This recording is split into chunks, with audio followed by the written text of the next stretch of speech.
नमस्कार। Study academy channel पे आपका स्वागत है। Welcome to Study Academy. SSC CHSL GK महामैराथन। तो एसएससी सीएचएसएल जिसके एग्ज़ाम होने वाले हैं मार्च में टीयर 1, उसके लिए जीके जीएस का ये वीडियो सेट है और इस चैनल पे मैंने आपके लिए लाया है। एसएससी सीजीएल के टाइम भी इस चैनल पे कुछ वीडियोज़ आए थे, SSC CGL GK GS marathon. उन सारे वीडियोज़ को भी आप ज़रूर देखें इस परीक्षा के लिए। उन सारे वीडियोज़ का एक अलग प्लेलिस्ट है और उस प्लेलिस्ट को मैंने नीचे डिस्क्रिप्शन में लगा दिया है, तो आप उन सीजीएल के जीके मैराथन वाले वीडियोज़ को ज़रूर देखें जो 10 वीडियो सेट का सीरीज़ था। और ये है एसएससी सीएचएसएल के लिए जीके महामैराथन का वीडियो सेट नंबर 1। आने वाले दिनों में और भी वीडियो आएंगे और इस चैनल पे वीडियोज़ अपलोड किए जाते हैं करंट अफेयर्स, स्टैटिक जीके, उन सारे वीडियोज़ को भी आप ज़रूर देखें। किसी भी परीक्षा की तैयारी के लिए, करंट अफेयर्स और स्टैटिक जीके के लिए इस चैनल को सब्सक्राइब ज़रूर करें और वीडियो को अंत तक ज़रूर देखिएगा। तो एसएससी सीएचएसएल जीके महामैराथन वीडियो सेट नंबर 1 वीडियो को शुरू करते हैं। सबसे पहला है, ठीक है, रक्तचाप में उल्लेखनीय गिरावट से पीड़ित व्यक्ति को कौन सा हार्मोन दिया जाता है? इसका नाम है एड्रेनलिन। तो रक्तचाप से जो गिरावट होती है, उससे जो व्यक्ति पीड़ित होता है उसको कौन सा हार्मोन दिया जाता है? उसका नाम है एड्रेनलिन। एड्रेनलिन को सीक्रेट कौन करता है? Adrenal gland. एड्रिनल ग्लैंड, और इसको आपातकालीन हार्मोन भी कहा जाता है। एड्रिनल ग्लैंड कहाँ पे लोकेट होता है? किडनी के ठीक ऊपर। एड्रिनल ग्लैंड कहाँ होता है? लोकेट होता है किडनी के ठीक ऊपर। और जो हार्मोन का नाम है, इसका क्या नाम है? एड्रिनलिन।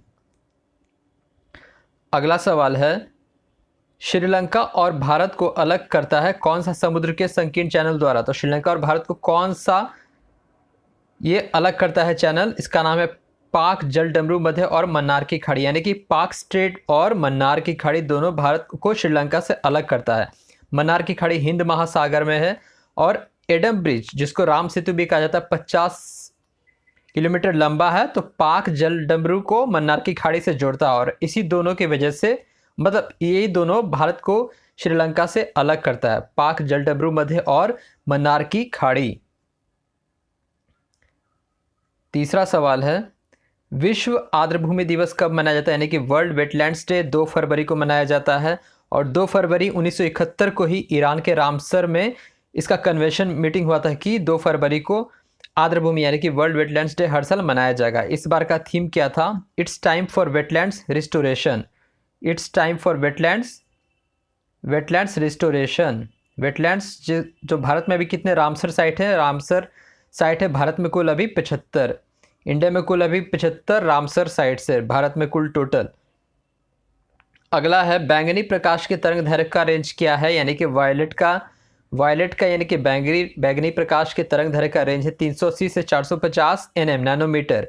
और विजिबल लाइट की बात करें तो उसका रेंज क्या है? 400 से 700 nm विजिबल लाइट का, और बैंगनी का 380 से 450। ये ऑप्शंस में था तो ऑप्शंस में इससे निकाला गया ये सवाल। 380 से 450 nm इसका तरंग दैर्घ्य का रेंज है बैंगनी प्रकाश का। अगला है, पीली क्रांति का संबंध किस उत्पादन से है? तो येलो रिवॉल्यूशन इसका है तिलहन उत्पादन से। तिलहन उत्पादन, सरसों, मूंगफली, तिल इत्यादि, इन सब के उत्पादन से इसका संबंध है पीली क्रांति का संबंध। और पीली क्रांति का श्रेय दिया जाता है सैम पित्रोदा को। इसकी शुरुआत हुई थी 1986-87 में। 1986-87 में इसकी शुरुआत हुई थी पीली क्रांति की। अगला है, पुर्तगालियों द्वारा श्रीलंका की खोज किस वर्ष की गई थी? पुर्तगालियों द्वारा श्रीलंका की खोज की गई थी 1505 में। और सिंहली और पुर्तगाली का युद्ध हुआ था श्रीलंका में ही 1527 से 1668। ये भी आप याद रखिए, 1527 से 1668 के बीच सिंहली और पुर्तगाली युद्ध हुई थी और पुर्तगाली द्वारा श्रीलंका की खोज की गई थी 1505 में। उस वक्त श्रीलंका का नाम था सीलोन। श्रीलंका का नाम था उस समय सीलोन। श्रीलंका नहीं था, सीलोन नाम था।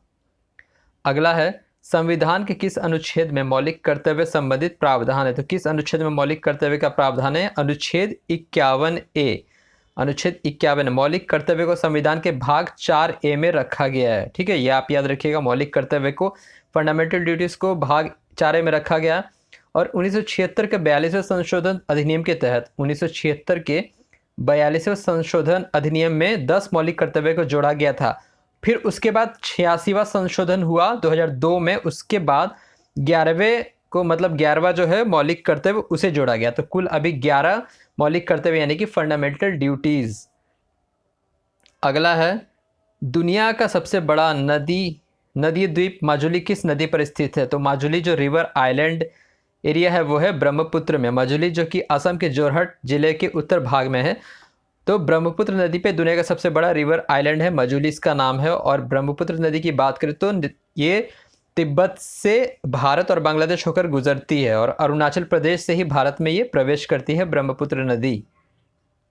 अगला है, अंतर्राष्ट्रीय तिथि रेखा का निर्धारण किस वर्ष किया गया है? यानी कि इंटरनेशनल डेट लाइन, अंतर्राष्ट्रीय तिथि रेखा का निर्धारण किया गया 1884 में, 1884 में। एक काल्पनिक रेखा है जो एक दिन और अगले दिन के बीच की सीमा को परिभाषित करती है, इंटरनेशनल डेट लाइन। ये कहाँ से पास करता है? ग्रीनविच से, ब्रिटेन के ग्रीनविच से ये पास करता है। अगला सवाल है, ब्लू माउंटेन पर्वत शिखर किस राज्य में स्थित है? तो ब्लू माउंटेन पर्वत शिखर ये है मिजोरम में। मिजोरम में फावांगपुई है।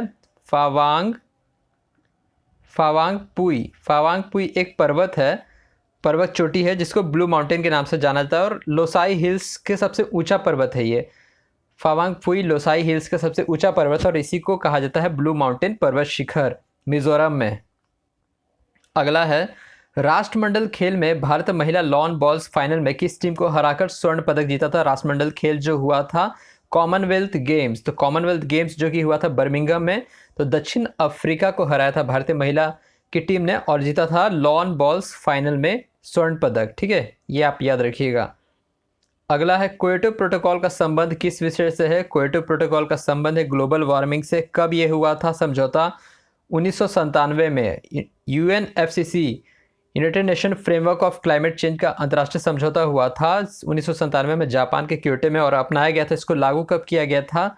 2005 में। ठीक है, और ये किस चीज़ के लिए है? ग्रीन हाउस गैस उत्सर्जन की गतिविधि को, पैरामीटर्स को सभी देश को निर्देश देने के लिए और इस पर कॉम्बैट करने के लिए ये बनाया था क्योटो प्रोटोकॉल, ग्लोबल वार्मिंग से संबंधित है। प्रधानमंत्री मुद्रा योजना की शुरुआत किस वर्ष हुई थी? मुद्रा योजना की शुरुआत हुई थी 2015 में। मुद्रा क्या है? Micro units development and refinance agency, मुद्रा। और इसमें 3 तरह के लोन दिए जाते हैं, शिशु, किशोर और तरुण। शिशु, किशोर और तरुण, ये 3 तरह के इसमें लोन दिए जाते हैं, शिशु, किशोर और तरुण। और मुद्रा का क्या हो गया full form? Micro units development and refinance agency, जिसकी शुरुआत हुई थी 2015 में। भारतीय राष्ट्र कांग्रेस की पहली महिला अध्यक्ष कौन बनी थी? पहली महिला अध्यक्ष बनी थी एनी बेसेंट। अगर आपसे पूछा जाए कि पहली भारतीय कौन महिला अध्यक्ष बनी थी, तो वो थी सरोजिनी नायडू। तो एनी बेसेंट 1917 के कांग्रेस अधिवेशन जो कि कलकत्ता में हुआ था उसमें पहली अध्यक्षता इन्होंने की थी और इन्होंने ही 1916 में होम रूल लीग शुरुआत किया था। और सरोजिनी नायडू कब अध्यक्षता की थी? 1925 में कानपुर के सेशन में। तो आपसे पूछा जाए कि कौन सी भारतीय महिला पहली मतलब कि कांग्रेस की अध्यक्ष बनी थी, महिला अध्यक्ष, तो वो है सरोजिनी नायडू। अगर सिर्फ पूछा जाए कि महिला अध्यक्ष कौन बनी थी भारतीय राष्ट्र कांग्रेस की, तो उसका आंसर होगा एनी बेसेंट। और ये कब हुआ था? 1917 के कलकत्ता सेशन में। नागालैंड की आओ जनजाति का एक त्यौहार के नाम से जो खेत में बीज बोने के बाद मनाया जाता है, इसका नाम है मोत्सु त्यौहार। मोत्सु त्यौहार अगर आपसे पूछा जाए कौन से राज्य का, तो ये इसका जवाब होगा नागालैंड। और अगर ऐसे पूछा जाए कि आओ जनजाति का एक त्यौहार है जो खेत में बीज बोने के बाद बनाया जाता है, इसका नाम है मोत्सु त्यौहार। अगला है, बेकिंग सोडा मिलाने पर कौन सा द्रव ब्रेड को नरम और स्पॉन्जी बनाता है? कार्बन डाइऑक्साइड बनाता है। इसका इक्वेशन है NaSCO3, sodium bicarbonate plus hydrogen. ये क्या रिलीज करता है? कार्बन डाइऑक्साइड और H2O। तो ये जो कार्बन डाइऑक्साइड है यही एक्ट करता है ब्रेड को नरम और स्पॉन्जी बनाने के लिए, कार्बन डाइऑक्साइड। पुस्तक द कम्युनिस्ट मैनिफेस्टो और दास कैपिटल किसके द्वारा लिखी गई है? कम्युनिस्ट मैनिफेस्टो और दास कैपिटल ये लिखा गया है कार्ल मार्क्स के द्वारा। कार्ल मार्क्स के द्वारा लिखी गई किताब है ये। इस दोनों पुस्तक का नाम है कम्युनिस्ट मैनिफेस्टो और द दास कैपिटल। अगला है, अंतर्राष्ट्रीय न्यायालय यानी कि इंटरनेशनल कोर्ट ऑफ जस्टिस का मुख्यालय कहाँ है? इसका मुख्यालय है हेग, नीदरलैंड में। और इसमें कुल कितने जजेस होते हैं? 15 न्यायाधीश होते हैं। इंटरनेशनल कोर्ट ऑफ जस्टिस जो कि संयुक्त राष्ट्र का एक महत्वपूर्ण अंग है, इंटरनेशनल कोर्ट ऑफ जस्टिस, इसका हेड क्वार्टर है हेग जो कि नीदरलैंड में है। अगला है केंद्रीय माध्यमिक शिक्षा बोर्ड यानी कि CBSE central board of secondary education की वर्तमान अध्यक्ष कौन है? तो वर्तमान अध्यक्ष है निधि छिब्बर। निधि छिब्बर सीबीएसई की वर्तमान अध्यक्ष हैं। अगला है लाइनक्स किस प्रकार का ऑपरेटिंग सिस्टम है? लाइनक्स किस प्रकार का ऑपरेटिंग सिस्टम? तो ये है open source operating system. Linux जो है ये है ओपन सोर्स ऑपरेटिंग सिस्टम। अगला है इब्न बतूता जब भारत आया था तो दिल्ली सल्तनत का शासक कौन था? तो इब्न बतूता जब भारत आया था तो उस समय दिल्ली सल्तनत का शासक था मोहम्मद बिन तुगलक। कब आया था इब्न बतूता? मोरक्को से आया था।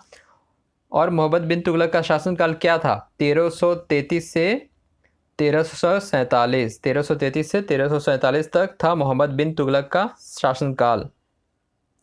तो ये था एसएससी सीएचएसएल जीके मैराथन का वीडियो सेट नंबर 1।